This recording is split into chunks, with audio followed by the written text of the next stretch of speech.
Alors bonjour à tous, aujourd'hui nous continuons notre lecture de la Bible à la lumière de la tradition de l'Église et nous en sommes rendus au livre des Nombres que nous allons introduire. Comme toujours, nous remercions les éditions Anne Siguier devenues Mediapol d'avoir mis à notre disposition les textes qui nous permettent de faire ces vidéos et nous nous remettons entre les mains du Seigneur. Notre Père qui es aux cieux, que ton nom soit sanctifié, que ton règne vienne, que ta volonté soit faite sur la terre comme au ciel. Donne-nous aujourd'hui notre pain de ce jour. Pardonne-nous nos offenses, comme nous pardonnons aussi à ceux qui nous ont offensés, et ne nous laisse pas entrer en tentation, mais délivre-nous du mal.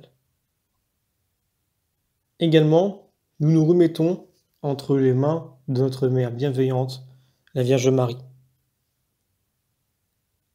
Je vous salue Marie, pleine de grâce, le Seigneur est avec vous. Vous êtes bénie entre toutes les femmes, et Jésus, le fruit de vos entrailles, est béni. Sainte Marie, Mère de Dieu, priez pour nous pauvres pécheurs, maintenant et à l'heure de notre mort. Amen. Également, nous faisons cette demande spécifique à l'Esprit Saint, qu'il corrige en nous les erreurs éventuelles qui peuvent provenir de notre état de péché. Alors, maintenant, nous en sommes rendus au 4e livre de la Bible hébraïque, le 4e livre du Pentateuque, et il est désigné ainsi par ces mots tirés du premier verset, « dans le désert ». Et pour la Septante ou la Vulgate, il s'appelle les Nombres. L'un et l'autre de ces titres nous indiquent le double objet de ces textes. Dans le désert d'abord, donc il situe d'abord le cadre géographique et historique de ce livre. Au départ, on se trouve encore au sud de la péninsule sinaïtique, ou du moins suivant la localisation traditionnelle eut lieu l'Alliance, et la constitution des libérés de l'esclavage d'Égypte en un peuple ayant son culte, sa législation et son organisation sociale. De là, le peuple de Dieu remonte vers le désert de Paran et Kadès, et sans doute plus haut encore vers le Negueb, avant d'obliquer vers l'est au-delà de la dépression de la mer Morte, vers les steppes de Moab. Il conquiert alors cette Transjordanie qu'il établit face à Jéricho, la première ville que prendra Josué. C'est dire qu'après l'Exode et le Lévitique, centré sur la Pâque, le passage de la mer et l'Alliance, dans le désert est le livre consacré à l'histoire d'Israël entre l'événement du Sinaï et la conquête de la terre promise. Il est d'autant plus caractéristique du propos de l'Écriture sainte que, malgré tous ces repères géographiques ou historiques, après plus d'un siècle d'érudition admirable pour tirer de ces données l'itinéraire et la chronologie de la longue infiltration des tribus israélites vers la terre de Canaan, on ne puisse en que conclure avec un certain Volks, l'état actuel de la documentation et des études ne peut pas encore donner aux diverses hypothèses une valeur de certitude. Preuve nouvelle, confirmant la lecture tant juive que chrétienne de toute la Bible, que si la valeur historique de nombreux points particuliers semble solide, tout est dit et rappelé en fonction d'une vision religieuse qui n'est en aucune manière historique, parce qu'au lieu de viser à éloigner de nous, dans un passé trimillénaire, ce qui s'est alors passé, la parole inspirée de Dieu, qui ramasse en un seul coup d'œil tous les siècles, nous révèle la portée toujours actuelle de ces vieux récits, souvent suivant l'actualisation constante qu'en feraient tour à tour les prophètes, le Deutéronome et les sages d'Israël, le Nouveau Testament, notamment Saint Paul, la tradition rabbinique ou patristique. L'histoire prend donc ici valeur exemplaire ou morale, et mieux encore typologique, annonciatrice du mystère de salut, que nous avons à vivre plus complètement encore dans notre participation à la Pâque du Christ. Si l'Exode sera chanté par les prophètes comme le temps bienheureux des fiancés au désert, si le Deutéronome y verra un apprentissage de la foi et de l'espérance en Yahvé, berger de son peuple, dans le désert, ou donc le livre des Nombres, nous en montre la grande tentation qui est celle du découragement et du murmure. C'est bien ainsi que nous apprennent à le lire le chapitre 10 de la première lettre aux Corinthiens ou l'épître aux Hébreux, chapitres 3 et 4. L'épreuve du désert, c'est encore un aujourd'hui, pour notre destinée personnelle comme pour toute l'Église de notre temps. Comme c'est déjà aussi, à l'époque, un aujourd'hui sans cesse renouvelé pour l'auteur du psaume et pour ceux qui le récitent à leur tour. Saint Benoît prévoit même que les moines le mettent quotidiennement en tête de leur prière, comme un rappel de leur vocation permanente. Aujourd'hui, n'endurcissez pas vos cœurs comme au désert. 40 ans, cette génération me fut à charge.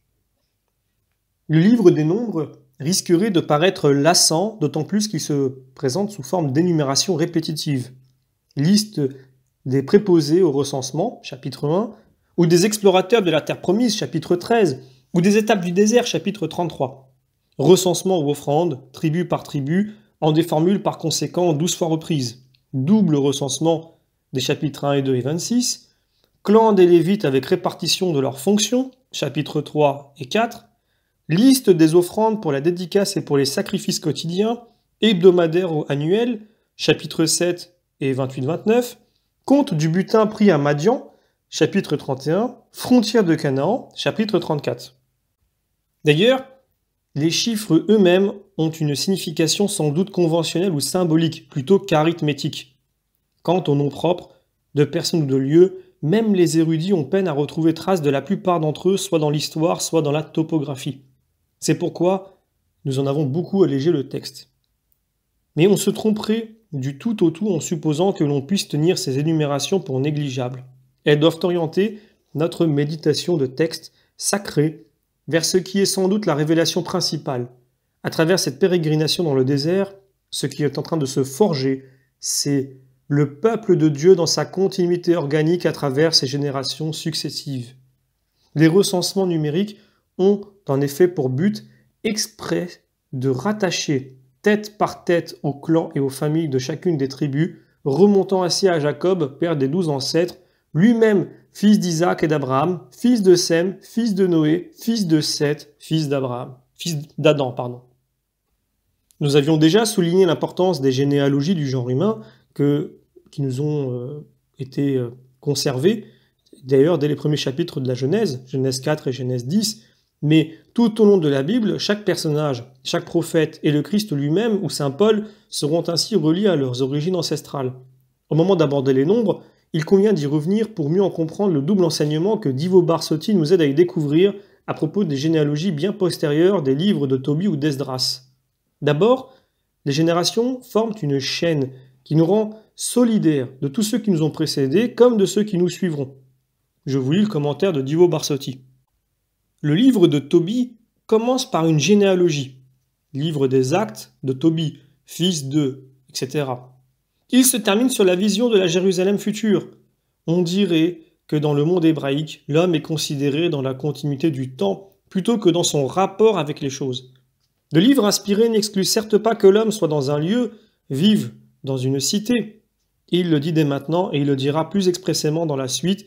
Mais ce qui est surtout important pour le livre inspiré, c'est de voir comment l'homme est à la fois l'aboutissement de toutes les générations passées et la racine d'où procède ensuite une histoire.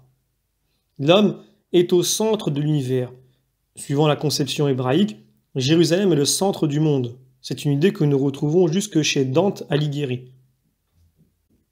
Le premier chapitre du livre de Tobie parle du temple et du rapport qu'a l'homme avec le temple de Jérusalem. Par là, l'homme est en rapport avec le centre. Il est également au centre en ce qui regarde l'histoire. Dans le temple se rassemblent les multitudes d'Israël. Le cheminement de l'homme conduit au peuple. Quand Tobie prend la parole, il se trouve déjà en exil, déporté à Ninive. L'homme est en exil. L'homme, dans sa relation à Dieu, est au centre du monde, mais le péché l'a décentré. De toute façon, il reste au centre de l'histoire parce que c'est tout le passé conflue en lui, toutes les générations aboutissent à lui. Quelle importance ont les généalogies dans l'Ancien Testament? Elles nous donnent un grand enseignement, même si leur lecture nous ennuie souvent. Elles veulent nous enseigner comment l'homme est le terme dernier de tout un cheminement de l'histoire. Toute la longue suite du temps aboutit à lui, fils de, etc., jusqu'à Adam. À propos de notre Seigneur lui-même, nous retrouvons ce procédé dans l'évangile de saint Luc. Suivant la Sainte Écriture, il n'est pas un Israélite qui ne soit le terme de toute une généalogie, remontant finalement jusqu'à Adam. Dans la Genèse, toute la longue suite d'années entre la création et Abraham n'est autre chose qu'une généalogie. Très peu de faits. Ce qui est important, c'est proprement cette chaîne qui, à travers les générations humaines, rattache l'homme à l'acte créateur. Mais le livre de Tobie ne nous dit pas seulement cela. Il ne remonte pas seulement le cours du passé. Ici, l'homme est plutôt le point de départ du temps vers l'avenir. De cette conception vient le caractère prophétique qu'a l'histoire en Israël. En Israël, l'homme est prophète. Non seulement il se relie au passé, mais il porte déjà en lui tout l'avenir et il l'annonce. Le livre de Tobie commence par une généalogie et se termine sur la prophétie de la nouvelle Jérusalem. Il commémore le passé et il se rend vers l'avenir. La vie de l'homme est un fragment du temps, mais cette parcelle du temps est liée à toute une progression qui la prépare et à toute une progression qui la suit. Tu es en communion avec celui qui t'a précédé, avec tes ancêtres, avec les hommes de la préhistoire. Tu es déjà en communion avec tous ceux qui viendront dans l'avenir, jusqu'à la fin. Non seulement chacun de nous, s'il vit en son centre, s'il vit sa relation à Dieu, porte en soi le monde entier, mais il vit déjà toute l'histoire parce que l'acte de l'homme, la vie humaine, n'est pas séparable de l'histoire universelle de toute la marche du temps. Voilà donc pour le commentaire. C'est cette insertion dans la chaîne des générations, depuis Abraham surtout, qui nous habilite à être autant de chaînons successifs dans la transmission, la tradition de la révélation et de l'alliance. Et pour cela, je prends un commentaire de Divo Barsotti. La mission qui revient à Esdras n'est plus celle de construire le temple, n'est pas encore celle de relever les murs de Jérusalem, mais d'observer la loi et de la faire observer. Tel est le rôle très important du premier des scribes. Esdras, le fondateur du judaïsme, celui qui eut le mérite de transmettre la Torah et les autres livres inspirés. La tradition juive dit qu'il savait tout par cœur et qu'il fit transcrire tous les livres, dictant même ceux qui étaient perdus comme les annales des rois de Juda et d'Israël. Le judaïsme vit du souvenir et ceci est l'élément fondamental qui distingue le judaïsme post-exilique. Le chroniste qui a établi le texte et donné un ordre et une unité au livre de la Torah a fait ce que feront plus tard dans la Sunna les docteurs de l'islam. Pour cautionner le bien fondé et l'exactitude d'un texte, ils en justifieront la transmission. C'est ce que fait Esdras, d'où l'importance des généalogies, plus qu'un élément historique, elles sont un instrument juridique remarquable. Si ce livre fait remonter jusqu'à Aaron la généalogie d'Esdras, c'est parce qu'il veut certifier la transmission légitime d'un pouvoir qui authentifie son message. Le chapitre 7e du livre d'Esdras commence ainsi. Après ces événements, sous le règne d'Artaxerxès, roi de Perse, Esdras, fils de Seraya, fils de Azaria, fils de Hilkiah, fils de Shaloum, fils de Sadok, fils d'Ahitub, fils d'Amaria, fils de Merayot, fils de Zeraya, fils de Uzi, fils de Bouki, fils d'Abishua, fils de Pinas, fils d'Éléazar, fils du grand prêtre Aaron. L'autorité d'Esdras dans sa mission vient du fait qu'il peut remonter jusqu'à Aaron, suivant une transmission ininterrompue du pouvoir sacerdotal. Pour la géographie, ce qui importe le plus, c'est qu'Esdras est le témoin qualifié de la tradition.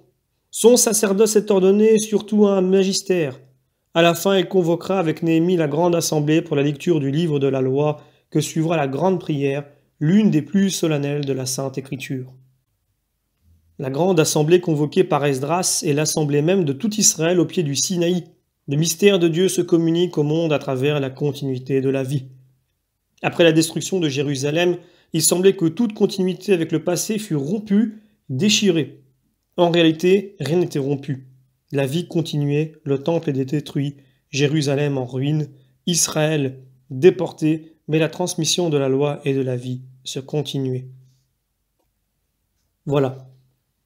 Donc, il faut aussi rappeler que le Christ lui-même se réclame d'une semblable habilitation en se présentant à nous comme fils de David, fils d'Abraham, fils d'Adam, fils de Dieu. Et puisque la tradition doit se continuer à travers les générations du Nouveau Testament, au moins les représentants les plus autorisés de cette tradition, à savoir les évêques et leurs prêtres, doivent être aussi habilités par la succession apostolique, comme Irénée s'attache à le montrer pour son temps, et d'abord pour lui-même, disciple de Polycarpe, disciple de Saint Jean, apôtre du Christ, fils de David. Il n'y a qu'une seule histoire, sainte de par ce rattachement même à l'alliance de Dieu éternel avec Adam, renouvelée avec Noé, Abraham, David et le Christ.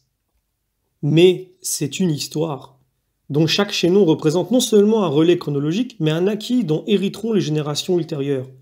Qu'apportent donc les 40 années dans le désert à cette progression ? Une première réalisation de la promesse faite à Abraham et amorcée par les miracles de l'Exode et du Sinaï.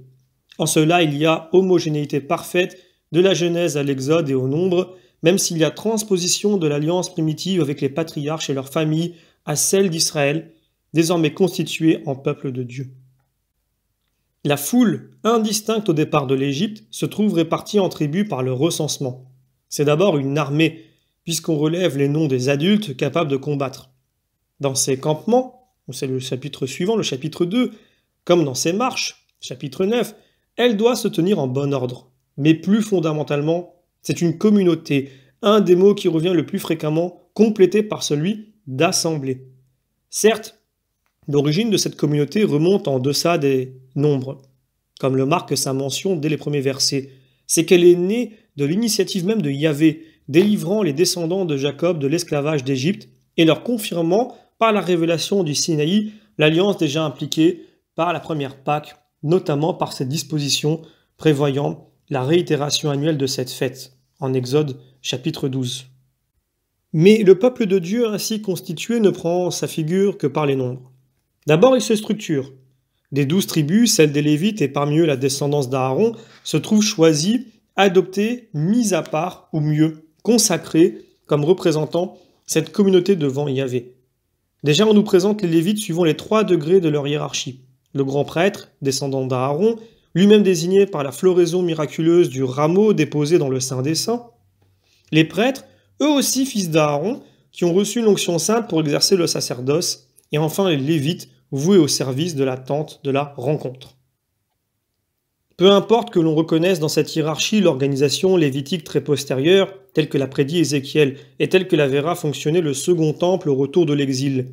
L'intention des rédacteurs inspirés du livre des Nombres n'en est que plus manifeste de relier celle-ci à ses origines dans le désert. De même, si contre les murmurateurs de sa famille ou du clan de Corée, Dathan ou Abiram, chapitre 16, Moïse est maintenu par Dieu comme le médiateur par excellence, au point que toute rébellion contre lui soit aussi contre Dieu, c'est qu'à travers lui se profile déjà le Christ, fidèle comme lui et mieux encore que lui. Car Israël n'est pas n'importe quel peuple, mais la communauté rassemblée par Dieu et qui se doit donc d'être sainte à son image. Si les tribus composent une armée, c'est au service de Dieu pour éliminer les puissances du mal. Dieu a lui-même englouti dans la mer Pharaon et son armée, exemple de la négation de Dieu et de l'endurcissement du cœur. De même, dans la guerre sainte contre Madian, au chapitre 31, quand Moïse exige qu'on sacrifie aussi les femmes, c'est qu'elles ont été cause que les enfants d'Israël se sont pervertis en reniant Yahvé dans l'affaire de Péor, chapitre 25.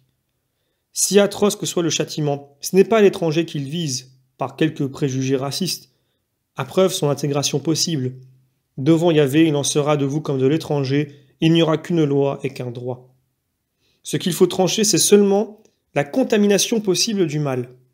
Et la solution ne sera pas moins radicale pour tout membre du peuple saint surpris en flagrant délit, il doit être retranché, lapidé en dehors du camp. Si l'on trouve ce traitement excessif, c'est qu'on méconnaît la virulence du mal dès qu'on lui accorde la plus anodine des concessions ou le moindre répit. L'évangile même ne sera pas plus conciliant, on peut le dire, ni moins impitoyable. Si ta main ou ton pied sont pour toi occasion de péché, coupe-les.